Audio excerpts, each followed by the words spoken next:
Мястото е точно моста, на него се намирам. Моста над срещу туристическия дом, да.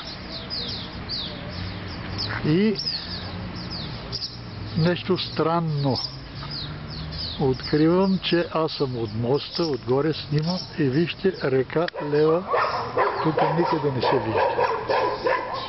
Няма. Да. А само до преди 100 или 150 метра нагоре реката я имаш. Не ми се връща сега, но сигурно други ден ще дойда да видим.